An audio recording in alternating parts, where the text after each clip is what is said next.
Eh bah salut à tous. Salut. Bah salut Alicia, dis donc t'as l'air en forme.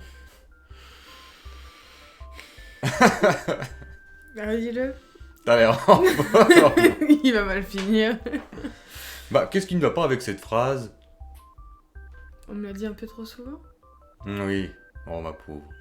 Partout où elle passe, tout le monde la trouve en forme parce que... elle a hors du Parce que je suis mot. en forme. Elle a l'air d'avoir la patate, hein, la petite. Eh bah c'est bien. Voilà, Quoi? Oh non, rien. Ça va toi? Bon, Ça bah va? oui, pourquoi? Hein, ça va? Ah oui, bon on en reviendra après. Alors... Donc dans cette vidéo, on va vous parler de l'arrivée des bébés à la maison. Ça fait déjà quoi, 2 semaines là, Et oui. qui sont avec nous à la maison. Donc Et comment donc ça ils s'est vont avoir passé? un mois. Ils ont bientôt un mois, voilà. Et on va voir, est-ce que c'est aussi dramatique que l'on nous l'a dit? Est-ce que c'est aussi dur que ça? Enfin bref, on va tout vous expliquer. On va vous montrer aussi la réaction des chats. Et puis, est-ce qu'on a vraiment besoin d'aide ou pas dans ces moments-là, avec des jumeaux à la maison ou pas? Enfin, voilà. Besoin d'aide. Parce qu'il y a ta mère qui est restée là. Ah, donc, oui, parce que un tu petit dis, moment. tu parles des chats, puis après, est-ce qu'on a besoin d'aide pour... Pour les chats, non. Alors, on va commencer par la réaction des animaux. Alors, je vais vous mettre en vidéo, tout d'abord, les réactions donc, de Athéna, qui est notre premier chat, et puis de Nala. Donc, Athéna, elle a été, donc, au début... Donc, quand on est rentré, elle était un peu... elle n'avait pas compris déjà ce qu'on avait ramené. Tout ce qu'elle voulait, c'était des gratouilles, comme d'habitude. Et il n'y a pas de place là. Le seul truc qui les intéresse, c'est que c'est chaud, en fait. Hein. Oui. Et puis, à un moment, elle commence à réaliser que effectivement, il y a quelque chose d'étrange sur la table. Qu'est-ce que c'est que ça? Alors, elle commence à les renifler. Elle a presque même voulu essayer d'aller sur le couffin. Mais encore, il bouge pas beaucoup. Hein. Toujours caché. Qu'est-ce qu'elle fait? C'est non, hein, Athéna. Attention. Hein. C'est quoi ça? Athéna. C'est rien, elle sent, elle sent. Oui, mais... Même les chapeaux, ils sont trop grands. C'est tout qui est trop grand. Bah bordel, mais qu'est-ce que c'est que ce truc? Puis attends, ils en ramènent pas qu'un. Il y en a deux. À manger ou à boire? Non. Les deux. Qu'est-ce que c'est, Nala? Ouh. Attention là, quand même.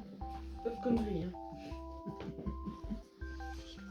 Donc, Nala, pareil, voilà, elle a les renifler un petit coup, et puis après, elle s'en désintéresse. Et puis, ils vont pas squatter, voilà, ils vont pas trop vers eux, ils en ont même plutôt peur quand les bébés s'approchent d'eux, donc pas de contact, donc c'est pas trop mal. Oui, parce que les bébés s'approchent des chats d'eux. Quand on les approche, quoi. Ça va. Non, on n'est pas du tout sur les nerfs, en tout cas. Le chien, pareil, il a reniflé un peu, puis il s'en fout complètement. Hein, Ouais, Kira, c'est... elle s'en fout. Voilà. Elle a juste failli m'écraser un bébé, mais... Donc pour l'instant, il n'y a pas de problème entre les animaux et les enfants. Donc c'est déjà un bon point. Mm. Comment s'est passée l'arrivée des bébés? Allez.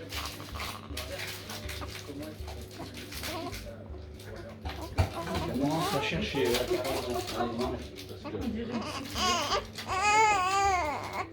c'est comme ça. Donc depuis les 2 semaines qu'ils sont avec nous, donc comment ça se passe? Eh ben écoutez, Bon, les 2 premières nuits, ils nous ont fait croire au miracle. ils nous ont commencé à nous faire des nuits de 2 fois 4 heures, ce qui est pas mal, sachant qu'ils doivent boire à peu près tous les 2 heures. C'est ça. Ils nous ont quand même fait aussi une nuit où c'était toutes les 1 heure, 1 heure et demie. Hein, Et ils nous ont fait le pic des 3 semaines. Et c'est normal, hein, du coup. Regarde, j'ai l'impression qu'ils nous ont fait sortir de néonat juste à ce moment-là, parce qu'ils voulaient pas se taper le pic des 3 semaines. Hein. T'es Oui. pas d'accord avec ça? Et donc voilà. Pic des 3 semaines. Et du coup, dans l'ensemble, disons que ça se passe quand même pas trop mal. Bon, après, ils ne font que manger, faire des ouais. Comme on peut entendre là. Voilà. Ah. Pourtant, il vient de manger celui-là. Donc, on a beaucoup commencé par donc du allaitement. On en mettait un au sein et un au biberon avec du lait qu'elle avait tiré auparavant. Et du coup, on a tourné comme ça pas mal dans les débuts. Ouais, une bonne semaine. Après le retour, quoi. Après le retour à la maison, parce qu'on faisait déjà un petit peu comme ça à la néonate. Et puis, du coup, maintenant, on essaie de plus en plus, c'est les deux au sein, parce que bon, madame, elle produit de plus en plus et suffisamment pour les Oui, nourrir puis les deux. ce qu'il faut dire, c'est que c'est épuisant en fait quand on fait et le sein, et le biberon, et le tire-lait, parce qu'il faut bien tirer son lait, sinon on peut pas faire les biberons. Alors, sachant qu'ils réclament toutes les 2 heures à partir du moment où ils se réveillent, nous, ça nous prend à peu près 1 heure donc de les nourrir, d'aller les recoucher, puis qu'elles tirent son lait. Donc tu dis qu'après, il te reste 1 heure pour éventuellement essayer de dormir un peu. Enfin, Bof. voilà quoi. Quand tout va bien, parce que souvent ça peut être moins d'1 heure, et puis des fois ça peut être plus quand même. Puis s'ils se décalent, ils se décalent, donc du coup j'ai beaucoup moins qu'1 heure, enfin voilà. Après la nuit, non, ça va, ils sont pas à 2 heures de sommeil, ils sont en plus. Voilà, et c'est vrai qu'ils sont pas toujours forcément coordonnés, hein. C'est pas toujours les deux en même temps, En général, ils sont synchro, la plupart mais du temps. c'est pas tout le temps. Ouais. Mm. Mais voilà, bon, on s'en sort, disons, pas trop mal. Après, moi, je peux pas non plus faire grand chose finalement, parce que c'est elle qui les allait. Alors, je peux donner un petit coup de main par-ci par-là, lui amener les gosses éventuellement, mais. C'est déjà bien, Ouais, mais apparemment. c'est pas assez. Oui, bah Qui super. veut une femme avec 2 jumeaux? Ce qui nous amène donc à est-ce qu'on a vraiment besoin d'aide pour s'occuper des jumeaux dans les premiers temps? Oui, quand même. Oui. C'est vrai que toute aide est bonne à prendre. Oui. Donc on a sa mère, donc la belle-mère qui est là. Sa mère Oh, on a sa mère. Oh. Voilà. Hein. qui Doucement. nous aide donc déjà depuis un peu avant l'accouchement qu'elle est arrivée. Hein, Oui, bah là, ce coup-là, ça fait un sacré moment ça fait qu'il est déjà là. un mois et demi, presque peut-être 2. Ouais, peut-être pratiquement 2. Voilà. Et bon, je sais que quand je lui ai raconté ça à des gens, j'ai eu beaucoup de réactions de oh mon dieu, ta belle-mère qui va venir pendant autant de temps et tout. Pour eux, c'était quelque chose de waouh, mon pauvre, mais tu vas morfler parce que bon, je pense que oui, la plupart des gens ont peut-être des problèmes avec leur belle-mère. Peut-être qu'une belle-mère, c'est insupportable ou je sais pas. Bon, peut-être. Moi personnellement, ça va, hein, je m'entends bien avec et puis ça se passe bien, la cohabitation donc. La cohabitation. Ouais, ça va. Elle m'engraisse un peu, mais bon. Non, mais attendez, c'est lui qui fait des pâtisseries, puis c'est elle qui l'engraisse, non mais. On est tous les deux faire des trucs, hein, donc bon. Bah, c'est sûr que là, s'il se lance sur le. Et tu veux faire quoi comme dessert bah Enfin bref, pour ceux qui se demandaient si c'était pas un peu hardcore d'être avec sa belle-mère pendant autant de temps, personnellement ça va. Vaut mieux qu'elle soit là, parce que t'imagines si elle était pas là. Et vaut mieux que de toute façon voilà, qu'on ait de l'aide parce que ça nous aide vraiment beaucoup. Parce qu'au début c'est un peu compliqué, il faut quand même le temps qu'on prenne nous aussi nos marques et nos habitudes avec les enfants dans la maison pour voir comment ça se passe, comment on doit. Oui, puis elle a des agir. automatismes que nous on n'a pas, hein, clairement. Pour Voilà, certaines puis elle choses. nous aide beaucoup sur tout ce qui est nous faire à manger, le linge. Bon, après, nous, on a une femme de ménage qui doit venir 1 fois par semaine pour faire un peu de ménage. Ouais, les aides ménagères Pour de nous la aider DMR. aussi. Parce que même après, quand la belle-mère sera plus là, on va avoir besoin d'aide. Ouais. C'est sûr que c'est vraiment beaucoup de travail, tout ce qu'il y a à faire. Il faut beaucoup s'occuper des gosses parce qu'ils réclament beaucoup. Ils font pas Ils que réclament manger beaucoup. puis se rendormir en un clin d'œil. Faut quand même, si souvent... Ça demande de l'investissement et du temps, mais c'est pas non plus des bébés hyper. Enfin, ils sont pas tout le temps collés à nous, ils sont pas tout le temps demandeurs, mais par contre, c'est sûr qu'il y a des grandes phases où il faudrait que j'ai 4 bras. Mais j'ai pas 4 bras. Parce qu'il y a quand même des fois où entre plusieurs tétés, ils dorment pas du tout. Ouais. Et voilà, C'est faut comme être là. Quoi. Donc, Ah, quelle aile donc de l'aide, oui, c'est quand même important d'avoir de l'aide le plus possible si vous pouvez, dans les débuts, au moins, en tout cas, le temps de prendre vos marques. Moi, je pense que c'est très utile. Tout aide est bonne à prendre. Il y a des nuits aussi qu'on a fait, la nuit où on sait que c'était toutes les heures, 1 heure et demie. Ce coup-là, on est allé se coucher quand même vachement tôt. Donc les premières tétées, ça allait, puis arrivé jusqu'à dans les 6h du mat, moi j'en pouvais plus, hein, clairement. Déjà, j'arrivais plus à me lever. Et puis le peu que j'arrive à me lever, franchement, je peux rien faire, quoi. Trop... Oh, attends, ça crache. Donc c'est très fatigant, c'est relevé tout le temps. Et encore, c'est pas le pire, enfin, on a eu cette nuit-là, mais sinon ça va. Franchement. Ça va. Après, bon, heureusement que ta mère est là parce qu'elle me remplace un peu. Oui, elle me fait des phases, voilà, surtout quand on avait encore les biberons, parce que là, clairement, c'est moi qui aurais pété un plomb. Parce que du coup, elle secondait, donc moi, j'en avais un au 5, elle donnait le biberon à l'autre. Sinon, clairement, c'était des phases qui me prenaient 1 heure, 1 heure et demie. C'est vrai que c'est pas facile et puis que ça peut vite monter les nerfs. Déjà de les entendre crier et tout, c'est vrai que c'est... Bah, c'est humain je pense, mais voilà, tu sens quand même que ça t'énerve au fond et bon bah t'es obligé de prendre sur toi quoi, mais voilà. Et puis les nuits où on dort pas et puis où on se réveille et qu'il faut les nourrir, il faut faire le truc, c'est beaucoup des... On peut pas se glisser un salut, enfin ou pas un salut, mais on peut pas se glisser un ça va parce que la réponse serait à ton avis. Enfin voilà, c'est très du... On est sur les nerfs quoi un petit peu. Hein. On peut être grognon le matin, enfin vous savez bien, il y a des gens le matin, il faut pas leur parler avant qu'ils aient pris leur café. Mais malheureusement, quand tu changes un bébé, bah t'es un peu obligé de dialoguer avec l'autre. Tu peux pas lui laisser le temps de boire son café. Enfin, entre 2 et 6h du matin, c'est un peu compliqué. Mais voilà. Et disons que les discours sont pas très constructifs, sont plus là pour te renforcer dans ton énervement que t'as déjà, tu vois. C'est chaud, mais bon. Après, quand tu le sais, ça va. Ouais. De toute façon. Prends sur nous, hein. C'est pour les petits, de toute façon, qu'on fait des. Oui, voilà. Ouais, le petit bébé. Bon. Et puis, bon, bah après, dans l'ensemble, ça se passe pas trop mal. Ce qui est dommage, c'est vrai qu'on peut pas faire. Je peux pas, moi, les prendre pendant plusieurs heures pour qu'elle puisse dormir bien comme il faut et tout, parce vu qu'elle allait. Sinon, voilà. Hein, sinon, on se retrouverait avec les hangars à lait un peu. Un peu obstrués. Voilà. Il y aurait des bouchons. Ouais. Ça ferait bien Donc, mal. bon, bah, voilà, forcément, elle est tout le temps obligée d'être aux aguets. Moi, oui, pour aider autant que possible. Après, tu fais quand même les soins. Enfin, je veux dire. Bah oui, bah, je fais des soins, des changements, je fais tout ce qu'il faut à côté, je veux dire, la plupart du tu temps. fais beaucoup l'intendance, alors c'est un peu le côté chiant aussi, mais moi, ça prend tellement de temps.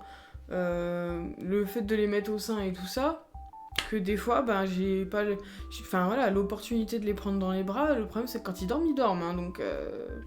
Bon, après, là, ils dorment de moins en moins, donc ça devient de plus en plus sympa. Hein, on peut les avoir dans les bras avec les yeux ouverts. Pour les papas, dans ces situations-là, il y a quand même moyen de se glisser quelques heures de sommeil d'affilée si ça gère de l'autre côté. Bon, bah là, parce que ta mère nous aide, mais quand tu seras toute seule... Mais j'ai déjà fait des nuits là, voilà, t'as déjà sans fait enlever toute personne. seule, Hein. voilà. Bah oui. Et ça passe. Bah Après, oui. si vraiment ça va pas, de toute façon, elle vient me donner un petit coup de... Allez, réveille-toi, il faudrait faire ci ou ça. Au moins pour me les récupérer, enfin, c'est vrai que j'ai tendance à pas vouloir les remettre tout de suite dans leur lit, donc je lui demande de les verticaliser. Voilà. Et moi, c'est vrai qu'un des problèmes que j'ai, c'est que je les entends pas spécialement pleurer la nuit. Moi, quand je dors, c'est dors. Tu peux passer la tronçonneuse à côté, il n'y a pas de souci. Donc quand il pleure, même des fois quand elle vient me réveiller, bah je... Non. Il a pas réagi. En fait, je fais pas des dodos, je fais des comas. Voilà. Donc c'est pas évident. En fait, il m'a pas dit, mais depuis tout ce temps, il est alcoolique anonyme. Non, je suis narcoleptique, donc voilà. Hein, papa, il fait des Mais ouais, donc c'est chaud, bah souvent, j'entends pas. Donc bon, elle, tant qu'elle les entend, c'est bon. De toute façon, c'est elle qui va les nourrir, hein, mais... Ah, mais des fois, moi aussi, ça met un sacré moment. Ah, mon doudou, oui. Voilà, donc là, vous voyez la magnifique technique de Kalel. Doucement. Pour choper quelque chose dans sa bouche. C'est où Ah bah c'est dans ma bouche. Oui, c'est un bébé qui n'a pas 1 mois hein, et qui fait ça. Oui, Un petit rapport sur eux, donc ils ont déjà bien pris du poids. Oui. Ils vont bien. Bon, il y en a quand même un petit peu de la constipation. On a un transit ralenti. Voilà. Mais sinon, ça va plutôt pas mal. Ils ont un bon tenus, ils bougent bien. Ils ont vraiment... Vraiment, ils sont bien. Hein. Ils n'ont aucun problème pour l'instant. Tout va très très bien. Bon, on a déjà fait un tour chez le médecin parce que forcément maman est angoissée dès qu'il y a de la qu'il y a quelque chose qui n'est pas dans les clous. Mais ça aussi, hein, faut faire attention, c'est le développement de chaque enfant est différent. Nous, ils ont pris de l'avance. Bah, c'est pas grave, hein, ils ont pris de l'avance sur certaines choses. Oui, après c'est normal qu'ils fassent pas de sel pendant plusieurs jours, mais à partir d'une certaine période, sauf que là-bas c'est plutôt prévu. Bon. Là, il s'est un peu avancé. Mais voilà. De toute façon, on les surveille et puis voilà. Voilà, des fois ils font des petits cris de décharge aussi. Une période, du coup, de... Voilà, ça arrive qu'ils pleurent, pas spécialement qu'ils ont faim ou mal, mais voilà, il faut se vider. C'est vrai que c'est pas toujours évident de savoir qu'est-ce qu'ils ont. On connaît pas encore les pleurs, de toute façon, c'est pas si c'est des pleurs de miam miam ou... Moi, ça va relativement bien quand même. Ouais. De ce côté-là. Bon, après, il faut savoir que les cris de décharge, il n'y a rien à faire. De toute façon, il n'y a rien à faire. Faut le poser et le laisser pleurer. Ah, c'est super dur, hein. On dit pas... Ouais. On dit pas que c'est facile, mais il y a clairement rien à faire. Oui, c'est comme ça. C'est... voilà.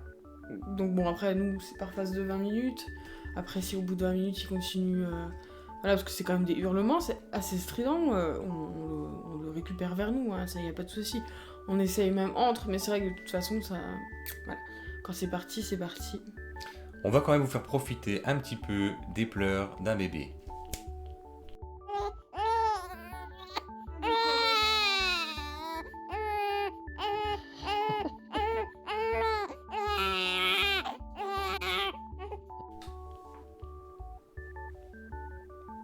Voilà, j'espère que ça vous a plu. C'était gratuit. Ce vitamine. Alors, nous, on a commencé à la néonate avec des vitamines qui comprennent la vitamine B, vitamine K, vitamine C, qui étaient très complètes, qui étaient en pipette, qu'il fallait injecter une dose complète. Et juste avant qu'on parte, c'est vrai qu'on nous a donné du coup la Zimadé. Moi, j'ai pas réagi tout de suite, parce que voilà, on va dire que j'étais dans le truc hein, quand on était à la néonate. Mais sur énormément de sites d'allaitement, la Zimadé était décriée. On n'est pas médecin, mais quand même, quand ça fait plusieurs mamans qui disent bah voilà, il nous a fait des énormes coliques, attention, elle fait faire des roues à répétition, des bébés inconfortables. Bah, tu te dis quand même, ah c'est bizarre. Puis alors, il n'y en a pas qu'une hein, sur les sites d'allaitement. Franchement, quand vous mettez la question, pour là où vous pouvez papoter, et c'est spécifique pour les choses comme ça, il y a beaucoup de personnes qui vont vous en parler, mais j'ai pas forcément réagi. Et lundi, quand Kalel nous a vraiment fait son inconfort total, hein, ça a été presque toute la journée et la nuit, et le lendemain, où ça a été une catastrophe, bah, c'est là où j'ai tilté, je me suis dit, mais cette vitamine là, c'est vrai que c'est pas bon. Et ben n'empêche, hein, depuis qu'on l'a arrêté, ça va mieux. Ça va mieux. On a changé de vitamine, on n'a pas arrêté en disant qu'on a changé de type non, de vitamine. Oui, bien sûr, on n'a pas arrêté de lui donner des vitamines. Après, bon, voilà, en France, on est les seuls à donner des vitamines dès la naissance, alors qu'ils ont à travers moi. Mais voilà, on n'a pas arrêté les vitamines, on est allé en chercher une autre. Bien sûr, voilà, il y a le pédiatre, on ne fait pas tout seul, il n'y a pas d'automédication. Et du coup, là, on est sur la Pédiat Kid, mais si le dosage ne va pas sur la Pédiat Kid, on devrait passer à l'RJD, quelque chose comme ça. Donc, on verra. En tout cas, depuis qu'on est sur la Pédiat Kid, qui est pas dosée du tout pareil, ben, ça va beaucoup mieux quand même. Après, voilà, Kalel est toujours pas confortable, mais ça, on va passer chez l'ostéo et on espère que ça va l'aider un peu. On va bientôt faire la visite médicale dès 1 mois, et puis les radios, les échographies des hanches. Je vais pas y arriver. Et puis... Échographie des hanches pour les deux. Voilà, et puis, si tout va bien. De l'ostéo. Et parce que bon, ils ont une petite fossette juste en haut de l'anus. Alors non, pour l'échographie des hanches, c'est encore autre chose. C'est parce que quand ils étaient dans le ventre, ils étaient pas forcément dans une super position. Bah, c'est vrai qu'ils se montaient un peu l'un sur l'autre, qu'on a eu Kalel a été en transverse pendant un sacré moment. Et donc Gabriel a été écrasé par son frère pendant un sacré moment aussi. Donc du coup, l'échographie des hanches, c'est pour ça. C'est parce que c'est vrai que quand elle a manipulé les bébés la première fois, bah, c'était pas tip top. Et on a Gabriel du coup qui a une échographie pour une fossette sacro-lombaire, c'est-à-dire que juste au-dessus du... C'est quoi ce petit os là qui est au-dessus du rectum?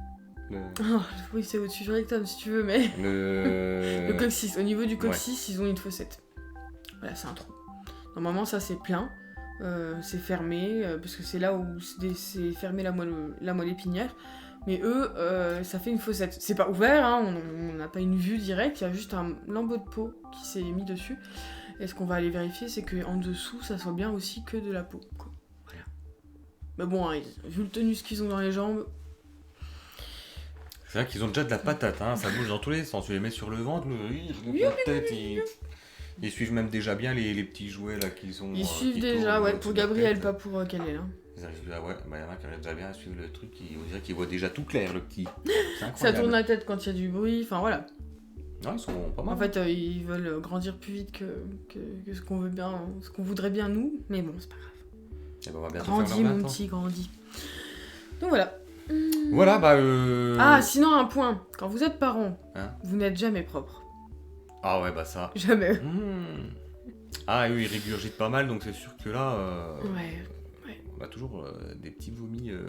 Et pourtant, on a une collection impressionnante de langes, de bavoirs, de couvertures, enfin tout ce qui pourrait être nécessaire pour nous protéger un minimum. Le problème, c'est que si t'arrives une seconde en retard pour lui mettre sa bavette ou le truc, bah t'en as déjà plein partout. Si t'as loupé le moment T, l'instant magique de la régurgitation. C'est pour toi, voilà. Oh, ça a fait un zoom. Ouais. Mais bon, voilà. C'est juste ça. Donc, de toute façon, votre machine à laver va devenir votre meilleure amie. Hein. Vous allez en faire 2 par jour dans les premiers temps. Mais c'est pas grave. Non, mais 2 par jour, j'exagère, mais quoique. Oui, bah c'est sûr, c'est plus de lavage. Enfin, ouais, bon. Fait du linge, quoi. Et des poubelles. Ça en crasse. Après, il y a couches, des... on en passe. Après, il y a des bébés qui ne régurgitent pas, qui sont propres. Enfin, voilà, quoi. Ou il y en a d'autres qui vous font des cacas jusqu'en haut de la nuque. Nous, on n'a pas encore eu le cas. Nous, on a juste les pipis intempestifs. C'est des petits garçons. Quoi que vous allez me dire, chez les petites filles, j'ai déjà vu. Voilà, donc du coup, la belle-mère va s'en aller donc très bientôt. Ouais. Et on va... Vivre du coup, notre vie à 2. on va, parce que moi je vais avoir le Enfin, congé de quatre. paternité, on va enfin voir comment ça va se passer quand on va être que tous les deux. Tous les 4. Là, ça risque de commencer à être un peu plus dur. Que tous les deux à s'occuper des 2 enfants. Oui, tu vas devoir te lever à la place de ma maman. On va voir comment ça va se passer. Surtout si tu as envie de partir là en cododo, Oui. qui seront juste à côté de toi, je vois pas trop ce que je vais pouvoir faire moi du coup. Hein, mais... Oh, t'inquiète pas. Oh non, moi je m'inquiète pas, je vais dormir. Et puis tu te plaindras le lendemain que j'ai bien dormi. Et puis voilà. Hein, y a plus que ça à faire. Ouh, excusez-moi. T'as l'air en forme. Petit bâillement intempestif. C'est l'heure, j'ai pas fait ma sieste. Donc voilà, et ben on vous en redira un peu plus dans la prochaine vidéo. La semaine prochaine, on vous parlera de certaines autres choses. Mystère. Allez, et ben on vous fait des gros bisous, on vous dit à tout bientôt. Ouais. Si vous avez des questions ou quoi que ce soit, bah n'hésitez pas, les commentaires c'est là pour ça. Si pareil vous avez des jumeaux et que vous voulez partager l'expérience avec nous, bah ça fait plaisir. N'hésitez Donc pas. n'hésitez pas. Voilà. Ouais. Parce que c'est toujours chouette de voir quand même ce qui se passe. Chouette. Bah, d'avoir ou soit des conseils de comment vous faites vous, soit de comment ça se passe chez vous. Enfin voilà, pourquoi pas. Allez, des bisous et à très Ciao. bientôt. Ciao.